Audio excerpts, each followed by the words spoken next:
ममता बनर्जी के सबसे बड़े राजदार संदीप घोष को जब सीबीआई 16 दिनों में 250 घंटे की पूछताछ के बाद आखिरकार गिरफ्तार करके ले गई है, तो क्या अब यह मान लिया जाना चाहिए कि ममता बनर्जी की सरकार का पर्दा गिरने वाला है, क्योंकि बंगाल के गवर्नर ने यह कह दिया है कि यह अंत की शुरुआत है। और उसके बाद आज तक ममता बनर्जी के खिलाफ जो लोग कभी नहीं बोल पाए, जो लोग साल साल 2-2, 3-3 साल से ममता बनर्जी की प्रशासनिक रूप से जो उत्पीड़ना दी जा रही थी उससे पीड़ित थे, वो नहीं बोल पा रहे थे। एकाएक ऐसा क्या हो गया कि ममता बनर्जी के खिलाफ सभी सुर बुलंद हो गए हैं। और साथ ही साथ ममता बनर्जी के अपने सांसद भी अब ममता बनर्जी के खिलाफ बोलने लगे हैं। ममता बनर्जी के नेता ये बोलने लगे हैं कि संदीप घोष ही वो व्यक्ति है जो अस्पताल और जो स्वास्थ्य विभाग है उसका सबसे बड़ा मेडिकल माफिया है, और मैं कई वर्षों तक इस बात को बोलता रहा लेकिन मेरी सुनवाई नहीं की गई। ये सब कुछ आज की अपडेट्स हैं, एकदम वो अपडेट्स जो आपके सामने अगर आएंगी और आप बयानों को सुनेंगे, जो आरोप लग रहे हैं संदीप घोष के ऊपर, उनको सुनने के बाद आपको लगेगा आप किसी अमेरिकी या किसी विदेशी जगह की कहानी सुन रहे हैं, जिसमें मानव तस्करी से लेकर के वित्तीय अनियमितताओं तक के आरोप हैं और सीधे गुंडे भेज करके धमकी देने तक के आरोप हैं। और सवाल वही खड़ा हो रहा है कि आखिर उस 31 वर्षीय ट्रेनी डॉक्टर के हत्यारे कौन हैं। और अब जो नाम निकल करके सामने आ रहे हैं उनके बारे में यह तो कहा ही जा सकता है कि उन्होंने भले गला नहीं दबाया होगा, भले बलात्कार नहीं किया होगा, भले चाकू से गला नहीं काटा होगा या किसी प्रकार की हत्या में स्पष्ट रूप से शामिल नहीं होंगे, लेकिन ये वो तमाम नाम हैं जो उस हत्या की घटना और बलात्कार की घटना होने के लिए उत्तरदायी हैं, क्योंकि मुख्य आरोपी अब अपने उन तमाम बयानों से मुकर रहा है एक एक करके, और वो कह रहा है कि मैं गलती से वहां पहुंचा था और मैंने उस डॉक्टर की लाश को खून में लथपथ वहां पर देखा था। तो सवाल यही है जो पहले दिन से सवाल उठ रहा था कि संजय रॉय का नाम जितनी तेजी के साथ निकाल दिया गया, उस तरीके से यकीन करना मुश्किल है कि इतने बड़े हाई प्रोफाइल केस का हत्यारा तुरंत पुलिस की गिरफ्त में आ जाए और पुलिस एकदम से आराम से बैठ जाए। और पुलिस पर आरोप जो लग रहे हैं लगातार पहले दिन से लेकर के और आज तक, आज तो उस अस्पताल के डॉक्टर्स खुल करके निकल के सामने आ गए जो उस ट्रेनी डॉक्टर के साथ वाली शिफ्ट में ड्यूटी पर थे, वो भी आरोप लगा रहे हैं कि पुलिस ने सबूतों से छेड़छाड़ की है। अब एक पूरी जो कहानी है वो अंत की तरफ जाती हुई नजर आ रही है। तो एक एक करके सभी कड़ियों को जोड़ते हुए, सभी बयानों को समझते हुए हमें यह जान लेना चाहिए कि आखिरकार आरजीकर मेडिकल कॉलेज में हुई 31 वर्षीय डॉक्टर की हत्या और बलात्कार क्या एक सामान्य अपराध था, या फिर उस अपराध के पीछे इतना बड़ा षड्यंत्र और इतनी बड़ी एक राजदारी थी जो अब निकल के सामने आ रही है, जो सबको चौंका देगी। और सवाल यही उठ रहा है, क्या उस महिला डॉक्टर ने, उस 31 वर्षीय ट्रेनिंग डॉक्टर ने ऐसा कुछ देख लिया था जो उसे नहीं देखना चाहिए था? एक एक करके सभी बिंदुओं पर बात करेंगे। आप हमारे साथ वीडियो में बने रहिएगा। नमस्कार, मेरा नाम है अनुराग मिश्रा और आप देख रहे हैं शाइनिंग इंडिया। तो सबसे पहले बात करेंगे संदीप घोष पर। डॉक्टर संदीप घोष, जिसका नाम एक हॉन्टेड माफिया के तरीके से आ रहा है, जिसका नाम जब आ रहा है तो लोग डर रहे हैं। अस्पताल के लोग डर रहे हैं, अस्पताल का प्रशासन डर रहा है, वहां पढ़ने वाले डॉक्टर्स डर रहे हैं, और जिन लोगों को भी संदीप घोष की कारस्तानियों के बारे में पता है वो तमाम लोग डर रहे हैं। सीधे सीधे बात शुरू करते हैं, ज्यादा कुछ नहीं घुमाते हैं। सबसे पहली बात, डॉक्टर अख्तर अली के जो आरोप है उनको समझेंगे आप, उनको सुनेंगे तो आप सन्न रह जाएंगे और आपको पता चलेगा कि डॉक्टर संदीप घोष सिर्फ सामान्य ममता बनर्जी का टीएमसी काडर नहीं था, बल्कि बंगाल का सबसे बड़ा हेल्थ माफिया था। सबसे पहला आरोप जो है उसमें यह है लावारिस बॉडी को बेचना। कई सारी ऐसी घटनाएं होती है, एक्सीडेंट होते हैं या कहीं कोई आत्महत्या करके मरा हुआ पाया जाता है, किसी भी घटना में कोई मरा हुआ पाया जाता है, तो उसकी बॉडी को अगर कोई क्लेम करने एक सर्टेन टाइम तक नहीं आता है तो उस बॉडी को लावारिस घोषित कर दिया जाता है। कानूनन उसके अपने प्रावधान हैं कि किस तरीके से उस बॉडी का क्रेमेशन और तमाम चीजें अंत्येष्टि संस्कार होने चाहिए, एक वैधानिक नियम है। लेकिन यह जग जाहिर है, हालांकि बातें निकल के नहीं आती हैं, लेकिन इसको लेकर के हमेशा सवाल उठते रहे हैं कि लावारिश बॉडी का उपयोग वो तमाम शक्तिशाली लोग अलग अलग धंधों के लिए करते हैं, और उसमें सबसे बड़ा धंधा है ऑर्गन सेलिंग। एक जो लावारिश बॉडी आती है उसमें से अधिकतर जो बहुत भीषण ढंग से घायल ना हो, उनमें से 5 से 6 ऑर्गन आराम से निकाले जा सकते हैं अगर उनको समय पर रिकवर कर लिया जाए। और उन बॉडी को बेचा किसको जाता है? उनको बेचा जाता है ऑर्गन माफिया को। और यह काम वही व्यक्ति करवा सकता है, उसी के आदेश पर हो सकता है, उसी की निगरानी में हो सकता है, जिसके पास अंतिम हस्ताक्षर करने का अधिकार हो। संदीप घोष के ऊपर पहला आरोप डॉक्टर अख्तर अली का यही है कि वो लावारिश लाशों को बेचते थे। तो सवाल यह है कि क्या वो जो पूरी दुनिया में चलने वाला ऑर्गन माफिया का रैकेट है, उसका कोई हिस्सा है संदीप घोष? दूसरा आरोप है बायोमेडिकल वेस्ट में हेराफेरी। यह भी उसी कैटेगरी का आरोप है, उसी कैटेगरी का है। बायोमेडिकल वेस्ट जो अलग अलग तरीके का अस्पताल में जो काम किया जाता है, जो ऑपरेशन होते हैं या किसी के साथ कोई भी घटना होती है, उसमें जो खून निकलता है, मांस निकलता है और तमाम चीजें जो निकलती हैं, बायोमेडिकल वेस्ट का भी अपना बहुत बड़ा कारोबार है, उसका भी माफियागिरी होती है, और उसमें भी डॉक्टर संदीप घोष की संलिप्तता थी। तीसरा आरोप, डॉक्टर संदीप घोष एशिया के सबसे बड़े मेडिकल कॉलेजेस में से एक का प्रिंसिपल था, सबसे बड़ा अधिकारी जो इस बात को तय करेगा कौन डॉक्टर बनेगा, कौन पास होगा, कौन फेल होगा, किसको गोल्ड मेडल मिलेगा और कौन रद्दी नंबर पाके पास होगा या कौन फेल हो जाएगा। और आरोप यह है कि डॉक्टर संदीप घोष 5 से 8 लाख रुपए लेता था एक एक परीक्षाओं में मेडिकल अभ्यर्थियों को, मेडिकल परीक्षार्थियों को, मेडिकल छात्रों को पास करने के लिए, एक एक परीक्षाओं में। अब सोचिए मेडिकल की कितनी परीक्षाएं होती हैं, और जो व्यक्ति डॉक्टर बनने का सपना लेकर के वहां आता है, वो इस बात को मान के चलता है कि भैया पैसा खर्च करने तो एक बार नाम के आगे डॉक्टर लग गया तो नौकरी मिल जाएगी, जिंदगी अच्छी हो जाएगी, ये पैसे रिकवर हो जाएंगे। आपको जो नजर आता है कि ये डॉक्टर इतने फीस क्यों लेते हैं, इतने भ्रष्ट क्यों होते हैं, कई बार हम डॉक्टर के पास जाते हैं तो कई बार हमारी शिकायत होती है, भैया डॉक्टर साहब इतना पैसा क्यों लेते हैं? उसके लिए जिम्मेदारी डॉक्टर संदीप घोष जैसे लोग हैं। जब एक एक परीक्षा को पास करने के लिए एक व्यक्ति को भ्रष्टाचार का सामना करना पड़ेगा, जब एक 20-25 साल का नवयुवक नवयुवती वहां पर पहुंचेगा और उसे भ्रष्टाचार का सामना करना पड़ेगा, तो उसका जीवन अनुभव कैसा रहेगा और आगे चल के वो कैसा डॉक्टर बनेगा। यह तीसरा आरोप है। चौथा आरोप है अधिक पैसे लेकर के टेंडर देने का आरोप, यानी कि उसमें भी घूसखोरी, उसमें भी माल कमाने की तैयारी डॉक्टर संदीप घोष की थी। और यह सब कुछ किसकी निगरानी में हो रहा था? ममता बनर्जी की। इसके भी 2 सबूत आपको दिए जाएंगे।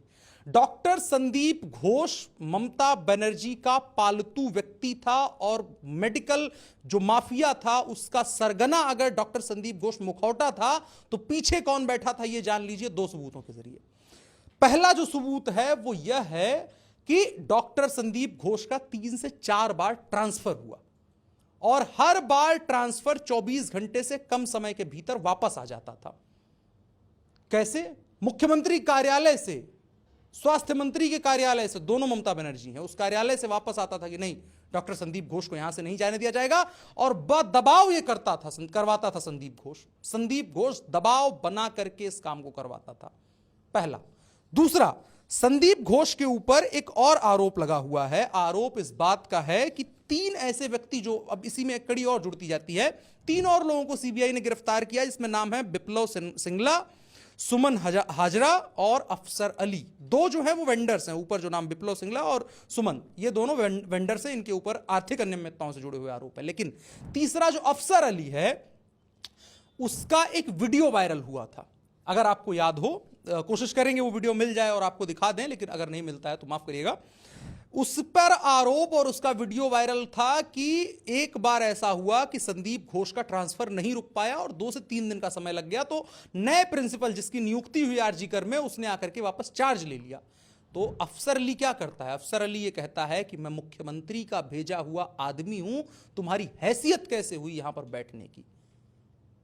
और जब डॉक्टर जो वहां पर जिसकी नियुक्ति हुई होती है वो प्रश्न पूछता है, तो बार बार यही बात बताता है, ऐसे वैसे आदमी नहीं, ऐसे वैसे हम नहीं आए हैं, हम मुख्यमंत्री के आदमी हैं। अब इस बात को समझिए कि डॉक्टर संदीप घोष कितना ताकतवर रहा होगा। और दूसरी बात, टीएमसी के लोग तो खैर आप उम्मीद कर सकते हैं संदीप घोष के खिलाफ बोल पाए, लेकिन नहीं, संदीप घोष के खिलाफ टीएमसी के नेता इस बात को कह रहे हैं। शांतनु सेन जो टीएमसी के नेता हैं, उनका आरोप है, मैंने संदीप घोष की शिकायत की, सरकार के द्वारा सुनवाई नहीं की गई, मैंने धरना तक दिया। एक टीएमसी के नेता को धरना देना पड़ रहा है डॉक्टर संदीप घोष के खिलाफ, कार्रवाई नहीं होती है।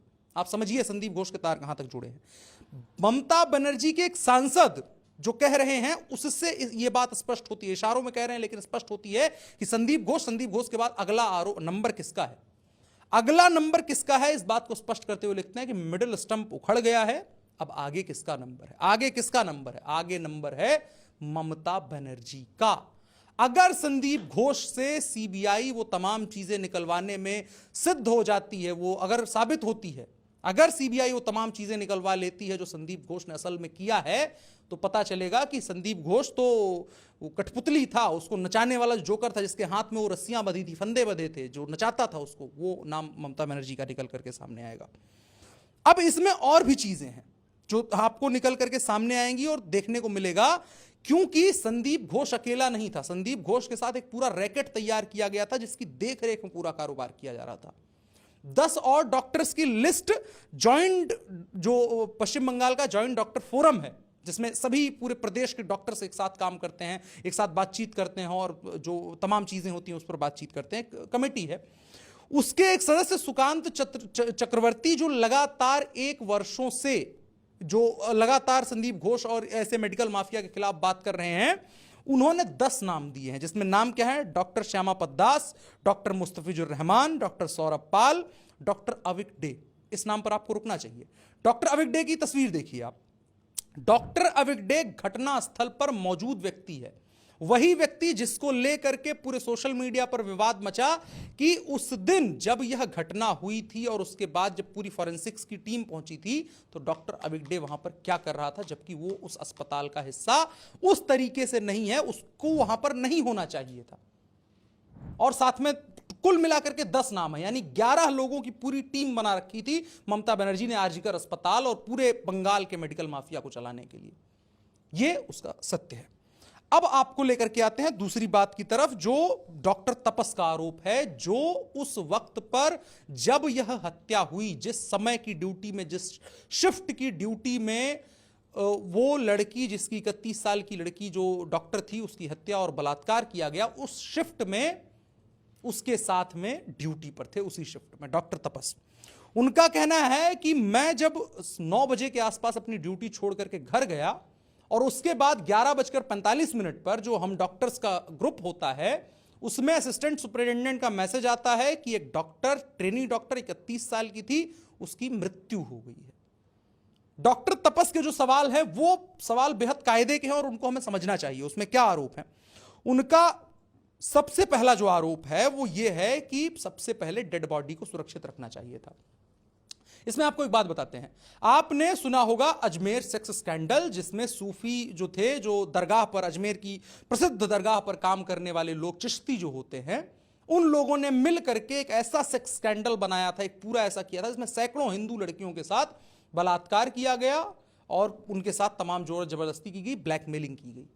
उसमें तकरीबन 30 से 35 साल लगे, लेकिन उस अपराध में इस्तेमाल किए गए कॉन्डोम, उस अपराध में इस्तेमाल किए गए गद्दे, बिस्तर, चद्दर, तकिया, यह सब कुछ राजस्थान पुलिस ने 30 से 35 वर्षों तक सुरक्षित रखा, जबकि यह सामान्य उपयोग में आप 30 से 35 वर्षों तक सुरक्षित नहीं रख सकते। गद्दा किसी के घर पे 30 से 35 वर्षों तक नहीं चलता है, और उसके बाद पुलिस ने उस चीज को सुरक्षित रखा। लेकिन पश्चिम बंगाल पुलिस को क्या जल्दी थी इस बात की कि चंद घंटों के भीतर पोस्टमार्टम के उस डेड बॉडी को अंत्येष्टि के लिए भेज दिया गया, और जबकि परिवार भी इस बात को कहता रहा कि ऐसा हमारा मन नहीं था, पुलिस के द्वारा कहा गया। क्योंकि एक सामान्य परिवार होता है, एक सामान्य लोग होते हैं, वो लोग इतना चीजों को नहीं समझते हैं। किसी के घर में ऐसी रोज घटनाएं नहीं होती कि उनको पूरा पुलिस प्रोसीजर पता हो, और जब बदहवासी की स्थिति होती है तो व्यक्ति को यही समझ में आता है कि जो वर्दी वाले व्यक्ति लोग खड़े हैं, वर्दी वाले जो लोग हैं, हमारे भगवान हैं। लेकिन उनको क्या पता था, पश्चिम बंगाल की पुलिस और पश्चिम बंगाल के मुख्यमंत्री, गृह मंत्री, जिनके आदेश पर पुलिस काम करती है, वो अब वहां भगवान बनकर के नहीं आए हैं, वो कुछ और बनकर के आए हैं। दूसरा आरोप जो पोस्टमार्टम का है कि पोस्टमार्टम क्यों आरजीकर हॉस्पिटल में किया गया। आप एक बात समझिए कि जिसके द्वारा अपराध किया गया हो, जो जो शंका के दायरे में हो, जैसे एक घर में अपराध हो और घर के लोग शंका के दायरे में हों और उसके बाद कहा जाए कि घर के लोग ही सबूत इकट्ठा करके लेकर के आए।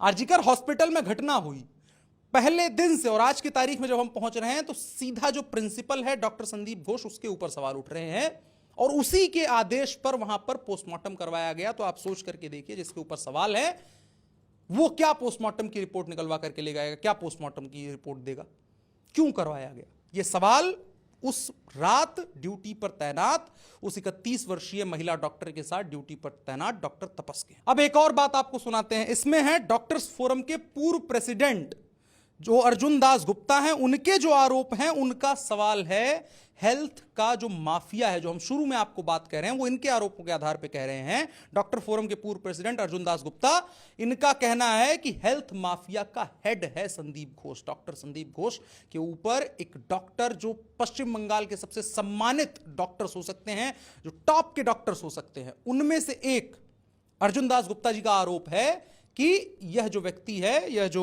संदीप घोष है, यह उस माफिया सिंडिकेट का सदस्य ही नहीं है बल्कि उसका अध्यक्ष है, हेड है। इसके आदेश पर सब कुछ हो रहा था। दूसरा, पुलिस की लापरवाही पर सभी लोग सवाल उठा रहे हैं। उनका यही कहना है एविडेंस टेम्परिंग हुई थी, 4 दिनों के भीतर पुलिस जो कुछ लीपापोती कर सकती थी, जितना कुछ कर सकती थी वो सब कुछ पुलिस ने किया और अब सीबीआई के पास बहुत कुछ बचा नहीं है। वही बात होती है कि जो प्राथमिक रूप से आप कहीं किसी की फांसी लटकी हुई हो, कोई फांसी पर लटका हुआ व्यक्ति हो, जिस व्यक्ति ने प्रथम दृष्टया पहला जो उसका आई विटनेस हो, अगर वही सारा कुछ वहां लाके पानी मार दे और कुछ ला करके धुल धाल दे तो उसके बाद जब पुलिस आएगी तो क्या इन्वेस्टिगेट करेगी। यही हुआ है वहां पर। हत्या हुई, 4 दिनों तक ममता बनर्जी की पुलिस इन तमाम आरोपों और जो बातें निकल करके सामने आई उससे यही स्पष्ट होता है कि 4-5 दिनों तक पूरा लिपापोती की गई, उसके बाद सीबीआई को दे दी गई। अब ममता बनर्जी क्या कर रही है, आज ममता बनर्जी ने क्या किया, आपको ये तमाम आरोप सुना लिए। अब ममता बनर्जी के आप ड्रामा ही कहेंगे, इससे अधिक कुछ नहीं कह सकते, क्योंकि ममता बनर्जी के अंदर संवेदनशीलता नाम की चीज नहीं रह गई है। क्योंकि जो आरोप लग रहे हैं और जो सर्कल बन रहा है और जो डॉट्स कनेक्ट हो रहे हैं, अगर वो सिद्ध होते हैं तो उससे यह सिद्ध होगा कि डॉक्टर संदीप घोष एक कठपुतली था और उसको नचाने वाली पश्चिम बंगाल की मुख्यमंत्री, गृह मंत्री और स्वास्थ्य मंत्री ममता बनर्जी थी। अब ममता बनर्जी क्या कर रही हैं? ममता बनर्जी ने पहले धरना दिया, ममता बनर्जी ने पहले प्रोटेस्ट मार्च निकाला, ममता बनर्जी ने इससे पहले अपने छात्र विंग के जिसका सदस्य डॉक्टर अविगडे है, जो जाकर के वहां पर घटनास्थल पर जाकर के जो सबूतों के साथ टेम्परिंग कर रहा था, जो आरोप लगाए जा रहे हैं, उस विंग के सामने खड़े होकर के भाषण दिया और कहा कि अगर भाजपा वाले सड़क पर उतरे तुम भी सड़क पर उतरो। और साथ में धमकी ये दी कि मोदी बाबू अगर पश्चिम बंगाल में कुछ हुआ तो पूरा देश सुरक्षित नहीं रहने दिया जाएगा। ममता बनर्जी ने यह किया। अब क्या ममता बनर्जी के पास रास्ते बचे हैं?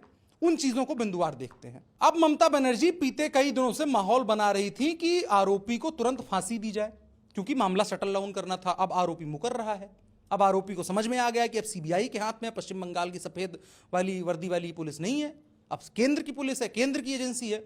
अब हमारे साथ कुछ गलत नहीं हो सकता। अब हमको जो फ्रेम करके टांगा जा रहा था और देश का सबसे बड़ा विलन, सदी का सबसे बड़ा विलन साबित किया जा रहा था, अब मुझे वो नहीं बनना है।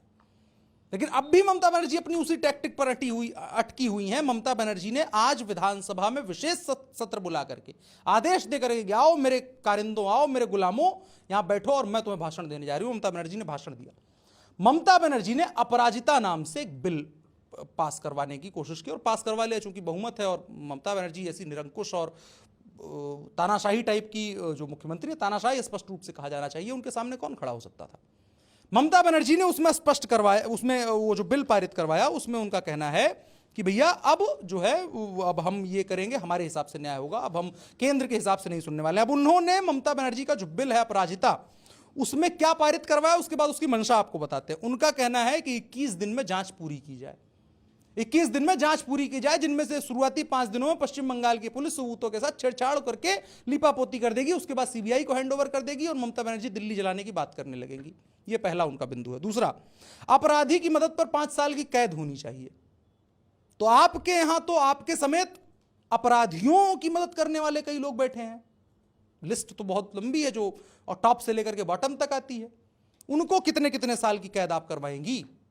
ममता बनर्जी किस तरीके से, आप सोचिए कि एक हद होती है किसी भी चीज की, ममता बनर्जी वो पार कर रही हैं। अब जब ममता बनर्जी यहां पर बिल पास कर रही हैं और बात कर रही हैं कि हर जिले में हम जो है वो टास्क फोर्स बनाएंगे और तमाम चीजें करेंगे, अपराजिता टास्क फोर्स बनाएंगे, तो आपको मैं एक बात बताता हूं। बात यह है कि ममता बनर्जी बीते दिनों पत्राचार कर रही थी, जिसमें केंद्र को लगातार 2 चिट्ठियां ममता बनर्जी ने लिखी कि प्रधानमंत्री जी जवाब दीजिए, प्रधानमंत्री जो है जवाब नहीं दे रहे हैं। ममता बनर्जी ने उस पत्राचार में तमाम चीजों का जिक्र किया, तमाम मांगे करी केंद्र से कि हमको ये दे दो, हमको वो दे दो। तो केंद्र की तरफ से कहा गया आपको 180 ऐसे आपको फास्ट ट्रैक कोर्ट बनाने के लिए, 180 के आसपास संख्या थी, आपको बनाने के लिए बिल दिया गया था, सब कुछ फंड दिया गया था, आपको कहा गया था आप बनाइए फास्ट ट्रैक कोर्ट। लेकिन केवल आप 11 फास्ट ट्रैक कोर्ट बना पाई हैं। ममता बनर्जी ने उसके बाद झूठ बोलते हुए कहा कि 88 फास्ट ट्रैक कोर्ट चल रहे हैं। तो पश्चिम बंगाल में कितने जिले हैं और कितने फास्ट ट्रैक कोर्ट हैं उसका अनुपात कोई भी लगा सकता है। तार जोड़िए कि अब संदीप घोष सीबीआई के सामने पेश होगा। सीबीआई ने अब तक पूछताछ करी है, अब वो अरेस्ट है, गिरफ्त में है सीबीआई के। इसके बाद सीबीआई की पूछताछ और गहन होती जाएगी और बहुत सारे लोगों के अंदर इस बात का कॉन्फिडेंस आएगा जो लोग अब तक नहीं बोल पा रहे थे। आज आपने उन बयानों को सुनकर के आपको समझ में आया, वो तमाम लोग बोलना अब शुरू करेंगे, आरोप नए नए निकल के सामने आएंगे, सबूत नए नए निकल के सामने आएंगे। अब आखिर में कुल मिलाकर के इस पूरे चीजों को देखने के बाद यही समझा जा सकता है कि पश्चिम बंगाल की मुख्यमंत्री ममता बनर्जी अब किसी भी सूरत में और किसी भी कीमत पर बचती नजर नहीं आ रही हैं। जितने दिन उनके पास बचे हैं उतने दिन अपनी जो साड़ी का पल्लू घुमा करके पहनती हैं या फिर वो जो हिजाब पहन के वो नमाज अदा करती है, जैसे भी उनको बैठना हो मुख्यमंत्री की कुर्सी चिपक के बैठें, क्योंकि पता नहीं कब पश्चिम बंगाल की मुख्यमंत्री ममता बनर्जी की कुर्सी सरक जाए और अपने आप को सीबीआई की इंटरोगेशन रूम में पाएं। फिलहाल के लिए इतना ही। मेरा नाम अनुराग मिश्रा है, आप शाइनिंग इंडिया देख रहे थे। धन्यवाद।